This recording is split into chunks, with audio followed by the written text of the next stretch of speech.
그래서 10장 10절부터 13절까지 같이 읽겠습니다.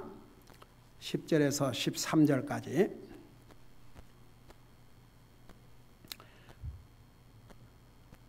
같이 읽습니다. 히브리서 10장 10절부터 시작.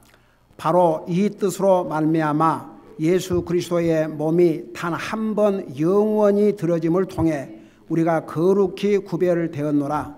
제사장마다 날마다 서서 섬기며 자주 같은 희생물들을 드리되 그것들은 결코 죄들을 제거하지 못하거니와 오직 이 사람은 죄들로 인해 희생물을 영원히 들이신 뒤에 하나님의 오른편에 앉으사 그 이후부터 자기 원수들이 자기 발받침이 될 때까지 기다리시느니라. 아멘. 앉으시기 바랍니다. 히브리서 10장 제목이 뭐라고 그랬어요? 혹시 기억하신 분?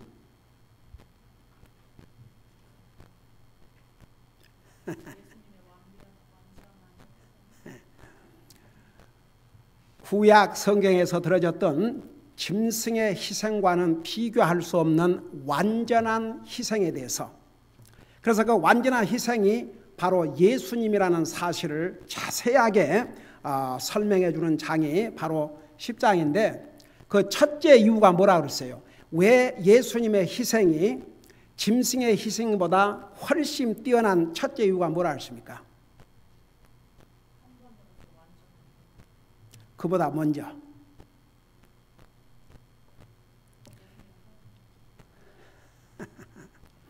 이렇게 가르쳐주고 가르쳐줘도 얼른 답이 안 나오면 이게, 자, 왜 더 나은 희생이 필요했어요? 왜 구약시대 때에 짐승의 희생을 드렸음에도 불구하고 왜 더 나은 희생이 필요했습니까? 죄 문제를 근본적으로 해결하지 못했기 때문에. 그러니까 왜 짐승으로 희생물을 드렸음에도 불구하고 더 나은 희생이 필요했느냐? 구약시대 때의 짐승의 희생은 우리 죄 문제를 근본적으로 해결하지 못했습니다. 일시적으로 죄를 덮어줬습니다. 그리고 정말 참 희생을 그림자로 보여준 그림자에 불과했습니다. 모형에 불과했습니다. 그래서 예수 그리스도께서 자기 자신을 희생물로 드린 이 희생은 왜 훨씬 뛰어난 희생이었느냐? 그 첫째 이유는 우리 죄 문제를 근본적으로 해결해 주셨기 때문에. 자, 이해가 되세요? 네. 짐승의 희생으로는 우리 죄 문제를 근본적으로 해결할 수가 없었습니다. 그래서 예수님께서 이 땅에 오셔야 됐습니다. 자, 그 다음에 우리가 읽은 10절에서부터 저 18절까지는 두 번째 이유를 기록하고 있습니다. 왜 예수 그리스도께서 자신을 드린 희생은 훨씬 뛰어난 희생이었느냐? 첫째 이유는 우리의 죄 문제를 근본적으로 해결해 주셨기 때문이고, 두 번째는 그리스도께서 한 번 자신을 희생물로 드린 다음에는 더 이상 반복적으로 희생을 할 필요가 없었습니다. 구약시대 때는 얼마나 많은 짐승의 희생을 드렸습니까? 막 그 숫자를 헤아릴 수가 없습니다. 날마다, 매해 죄를 지을 때마다. 그러나 예수님께서 자신을 우리의 죄값의 희생물로 드리신 다음에는 더 이상 그 희생을 반복할 필요가 없었습니다. 자, 그것을 여러분 머릿속에 두시면서 10절부터 보세요. 바로 이 뜻으로 말미암아, 여기에 이 뜻은 그 8절 9절과 연관되어 있습니다. 우리 하나님께서 우리 예수님을 이 땅에 보내신 것은 구약시대 때의 첫 언약으로는 우리 죄 문제를 근본적으로 해결할 수가 없었습니다. 그래서 그 9절 마지막 부분에 보면 첫째 것을 제거하심은, 그 말은 바로 첫 언약, 구약시대 때에 주신 율법을 통해 주신 그 언약, 그것으로는 우리 죄 문제를 해결할 수 없었습니다. 그래서 둘째 것을 세우려 하십니다. 이 둘째 것이 뭐냐 그러면 두 번째 주신 언약, 새 언약, 예수 그리스도께서 우리 죄 문제를 위해서 자신을 희생물로 주실 것이라는 이 언약. 자, 이 하나님의 뜻으로 말미암아 10절 보세요. 예수 그리스도의 몸이 단 한 번 영원히 들어짐을 통해 우리가 거룩히 구별되었노라. 자, 여기에 중요한 용어들이 나옵니다. 우리 주님이 하나님이신데 원래 하나님은 육체를 가지고 있어요? 아니면 영이에요? 하나님은 영이세요.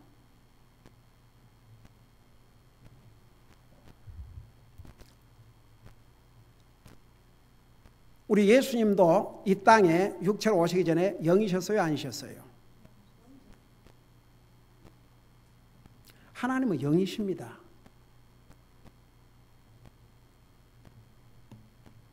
그래서 하나님을 제약할 이상의 아무것도 없습니다. 그럼에도 불구하고 예수님은 나와 여러분을 위해서, 우리의 죄 문제를 위해서, 여러분 우리 로마서에 보면 우리 육신, 이 육신이 죄의 도구로 많이 사용되고 있다는 것을 보여주고 있습니다. 우리 눈으로 죄 지어요, 안 지어요? 듣는 것으로 죄 지어요, 안 지어요? 입으로 죄 짓습니까, 안 짓습니까? 생각으로 죄 짓습니까, 안 짓습니까? 우리 손으로 죄 짓습니까, 안 짓습니까? 우리 발로 죄를 짓습니까, 안 짓습니까? 가서는 안 될 곳 가면 그 발이 죄를 짓는 도구로 쓰임받은 거죠. 어떤 사람이 도적질한다. 그러면 그 손이 죄의 도구로 쓰임을 받는 거죠. 여러분, 예수님께서 이 땅에 육체를 가지고 오셔서 나와 여러분의 죄값을 지불해야 우리의 몸으로 지은 죄들을 씻어줄 수 있기 때문에. 여러분, 아담이 범죄한 다음부터는 우리 육신은 이제 죽게 되십니다. 이 육신은 썩을 몸이고 천한 것이라고 그랬습니다. 여러분 한번 보실래요? 잠깐 빌립보서를 보시 바랍니다.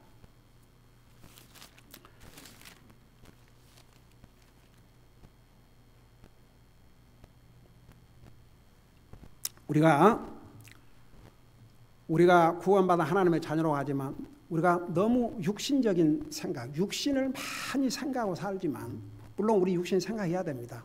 그러나 우리 육신이 뭔지도 알아야 됩니다. 여러분 빌립보서 3장 마지막 절을 보시기 바랍니다.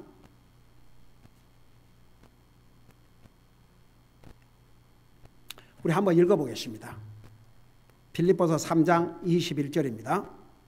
시작. 그분께서는 모든 것을 자기에게 복종시킬 때 사용하는 능력을 발휘하사 우리의 천한 몸을 변화시켜 자신의 영광스러운 몸과 같게 만드시리라. 여기에 우리의 육체를 뭐라고 그랬어요? 천한 몸이라 그렇게 말씀하고 있습니다. 우리 육체는 썩어질 것이고 천하다고 그랬습니다. 우리 예수님께서 육체로 이 세상에 오셨다는 것은 얼마나 자기를 낮추고 죄인인 우리 같은 레벨로 오셨다 그런 뜻입니다. 한번 생각해 보세요. 그 부분을 빌립보서 2장에서 여러분 때로는 보세요. 진짜 우리 예수님이 하나님이십니다. 그 예수님이 나를 위해서 어떤 고난과 어떤 수욕과 저는요 복음서를 이번에 읽으면서 하나님이신 예수님이 나와 여러분의 죄를 위해서 뺨을 맞으시고 피조물에게 침패탐을 당하시고 채찍으로 맞으시고 옷을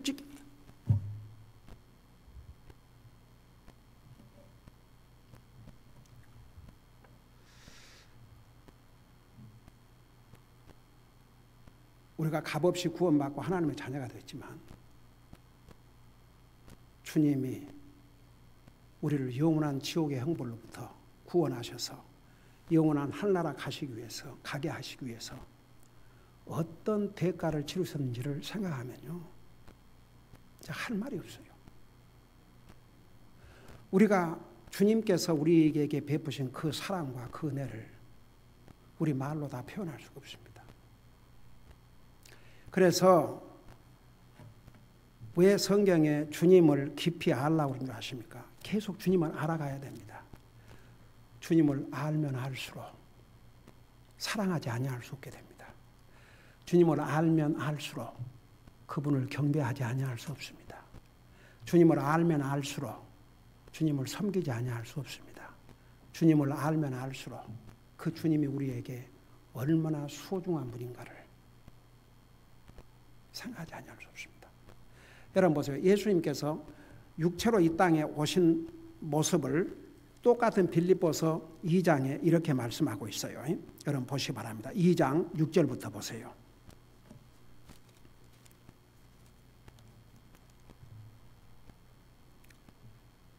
6절에 보니까 그분은 하나님의 형체로 계심으로 하나님과 동등함을 강탈로 여기지 아니하셨으나, 여러분 이 말이 무슨 말이냐면 우리 예수님도 하나님과 동일하신 분입니다. 동일하신 분. 하나님의 형체로 계셔서 영으로 계신 거죠. 하나님으로서. 그래서 하나님과 동등함을 강탈로 여기지 아니했다고 말은 하나님과 동등하다는 것을 뭐 이렇게 도적질하거나 그런 게 아니다 이겁니다. 예수님 하나님이세요. 아들로서 하나님이십니다. 똑같은 하나님이신데 위치가 다릅니다. 아들로서 하나님, 아버지로서 하나님, 영으로서 성령으로서 하나님. 그래서 삼위일체 하나님이라고 그래요. 그래서 보세요. 예수님은 하나님보다 좀 낮은 분이 아니고 아들로서의 하나님이라는 것뿐이지 아버지와 하나님과 아주 동일한 분이셨습니다. 자, 그런데 보세요. 강탈로 여기지 아니하였으나 스스로 무명한 자가 되사 자기 위에 종의 형체를 취하시고 사람의 모습이 되셨으며 그랬어요. 이게 거룩하신 하나님, 영광의 하나님에게는 얼마나 수역인 줄 아십니까? 상상을 우리는 다 할 수가 없습니다. 여러분 한번 생각해 보세요. 왕의 자리에 있던 사람이 구걸하는 거지가 됐다고 생각해 봐요.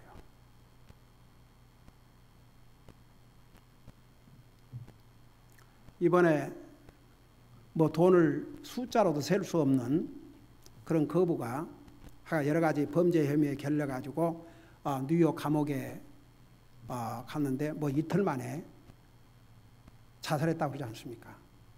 한번 생각해 봐요. 그 사람 가진 재산이 숫자를 셀 수가 없습니다. 그런 어마어마한 부자가 얼마나 누리다가 얼마나 부귀영화를 누렸는데 그 감옥에 갇혔으니 이틀을 못 넘기고 자살하고 말았습니다. 한번 생각해 보세요. 우리 사람이 범죄한 다음에는 죽게 되십니다. 더 이상 이 몸은 영광의 몸이 아닙니다. 천한 몸입니다. 죽어야 될 몸입니다. 근데 예수님께서 그 사람의 몸의 형체로, 종의 형체로 사람의 몸으로 이 땅에 오셨습니다. 그게 얼마나 자기를 낮추신 일인 줄 아십니까?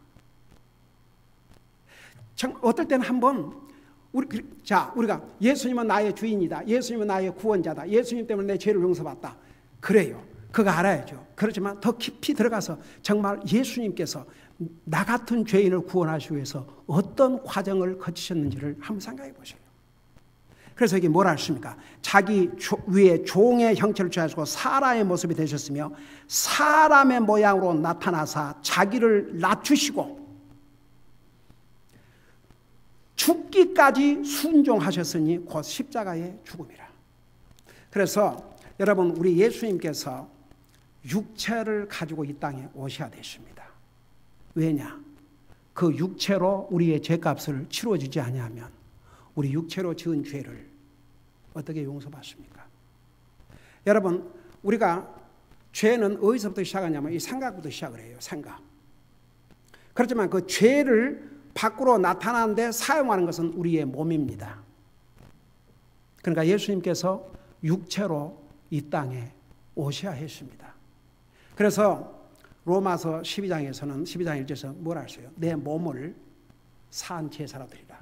그러니까 그리스도의 몸을 통해서 우리를 구원해 주기 때문에 이 몸을 주님을 섬기는 도구로 사용을 하라는 얘기입니다. 이 상에는 얌체 같은 말은 예수님 믿는다고 하는데 그 주님을 섬기는 데는 우리의 몸이 들어갑니다. 우리의 물질이 들어갑니다. 우리 시간이 들어갑니다. 근데 그런 건 전혀 안 하고 싶어요. 그 피로 구속받고 하늘나라는 가고 싶지만 그 주님을 위해서 내 몸이 들어가야 되고 수고가 들어가야 된다면 안 하려고 그래요. 진짜 구원받은 하나님의 자녀들이 그런 양심을 가지고 산다면 그 얼마나 슬픈 일입니까? 여러분 보세요. 우리 다시 히브리서 10장 돌아가는데 우리가 지난 배웠던 여러분 9장 14절을 다시 한번 봐요. 9장 14절. 히브리서 9장 14절에 보니까 하물며 영원하신 성령을 통해 자신을 점없이 하나님께 드린 그리스도의 피가 죽은 행위로부터 너희 양심을 얼마나 더 많이 깨끗하게 하여 살아계신 하나님을 섬기게 하겠느냐. 정말 그리스도의 피로 구속받은 양심은요 하나님을 섬기게 되어 있습니다. 오늘 10장 10절에서 이 중요한 단어 예수 그리스도의 몸이 그 몸을 나와 여러분의 죄값으로 희생의 헌물로 드리셨습니다. 그의 몸을 드렸습니다. 뭐 예수님께서 뭐 마음으로 육체로 오셔가지고 그 몸을 희생의 헌물로 드리셨습니다. 그 다음에 보세요. 그리스도의 몸이 단 한 번 영원히 드렸다 그랬어요. 여러분 구약시대 때의 짐승의 헌물은 그것으로 끝났습니다. 완전한 희생물이 아니기 때문에 영원히 갈 수가 없어요. 그 순간 그때만. 그러나 예수님이 자신이 하나님이신 예수님이 사람의 몸으로 이 땅에 오셔서 나와 여러분의 죄값으로 자기 자신의 몸을 희생물로 드린 것은 영원토록 효과가 발생했습니다. 다시 두 번 다시 할 필요가 없었습니다. 그래서 영원히 드려짐을 통해 우리가 거룩히 구별되었노라. 여러분 거룩하단 말과 구별된다는 말은 같은 의미입니다. 사실 거룩히 구별됐다 그 말은 우리가 완전히 분리됐다는 얘기입니다. 근데 보세요. 여기서 이제 우리가 구원받아 하나님의 자녀가 되면 이제 신학적으로 세 단계를 거쳐요. 첫째가 justification. 예수님을 우리가 믿고 구원받으면 하나님께서 우리를 의로운 자라고 선언을 하십니다. 우리는 여전히 죄인입니다. 그러나 예수님께서 우리를 이제는 예수님을 믿음으로 말미암아 너는 의인이 됐다. 그래서 우리를 의인으로 이렇게 선언을 합니다. 자, 그 다음에 우리가 하늘나라 가는 데까지 과정이 있습니다. 그 두 번째 과정이 뭐예요? 자, 아는 사람 대답해봐요. 두 번째 과정이 뭐예요? 옛날에 우리 성경 공부 시간에 자세하게 가르쳤습니다. 우리가 구원받아 하나님의 자녀가 된 다음에 하늘나라 갈까지의 과정, 우리가 예수님을 영접하고 구원받으면 우리가 의인이 되고 그게 justification. 그 다음에 이제 우리가 의인이 됐기 때문에 의인으로 삶을 살아가야 됩니다. 그 과정이 sanctification, 거룩한 삶. 그러니까 거룩한 삶이라는 게 뭐냐 그러면 구별된 삶입니다. 그 구별된 삶이라는 게 다른 게 아니에요. 구별된 삶이라는 것은 어떤 목적을 위해서 이렇게 구별시켰다 그런 뜻입니다. 그러니까 우리가 예수님을 영접하고 구원받는 순간부터 세상으로부터 우리를 구별을 해서 하나님을 향해서 구별을 시켰는데 그 목적이 뭐예요? 왜 우리를 구별시키셨어요? 하나님을 섬길 수 있도록, 하나님을 예배하고 섬길 수 있도록 우리를 구별시킨 것입니다. 여러분 구약 시대 때에 그 제사장들이 주님을 섬기려면 우선 자신을 깨끗하게 했습니다. 만일 자기를 더럽게 했으면은 그 정결하게 하는 법을 따라서 여러 가지 결례를 한 다음에 자기를 깨끗하게 한 다음에 주님을 섬겼습니다. 여러분 나와 여러분은 예수님을 믿음으로 우리를 의롭다 하시고 우리를 세상으로부터 구별을 시켰어요. 그 목적이 뭐냐 그러면 하나님을 섬기고 하나님을 예배하고 하나님을 안화하고 하나님 앞에 영광을 돌리는 삶을 살 수 있도록 우리를 세상으로부터 구별을 시켰습니다. 그래서 우리가 거룩한 자가 된 것입니다. 예수님의 피로 씻음받고 깨끗한 사람들이 됐어요. 우리 여전히 죄의 속성을 가지고 있고 우리가 죄를 짓고 사람에도 불구하고 하나님께서 우리를 의롭다 하시고 우리를 깨끗하게 하셨어요. 그러면 그 목적이 뭐냐 그러면 하나님을 섬기고 하나님을 예배하고 하나님 앞에 영광을 돌리고 하나님을 위해서 살라고. 그래서 보세요. 사도 바울을 통해서 기록한 말씀에 우리가 살아도 주를 위해서 살고 죽어도 주를 위해서 죽나니 우리가 사나 죽으나 우리가 다 누구의 것이라고 그랬어요? 주님의 것이라고 그랬어요. 자, 그래서 보세요. 우리 예수님의 희생이 왜 뛰어난 희생이냐? 두 번 다시 반복할 필요가 없기 때문에. 그래서 예수님의 희생은 자기의 몸을 들이셨고 영원히 드려졌고 그 다음에 그 영원히 드려짐을 통해서 우리를 거룩히 구별시켰습니다. 우리는 하나님의 백성들입니다. 우리가 세상에 살지만 더 이상 세상에 속한 사람들이 아니고 하나님에게 속한 사람들이요.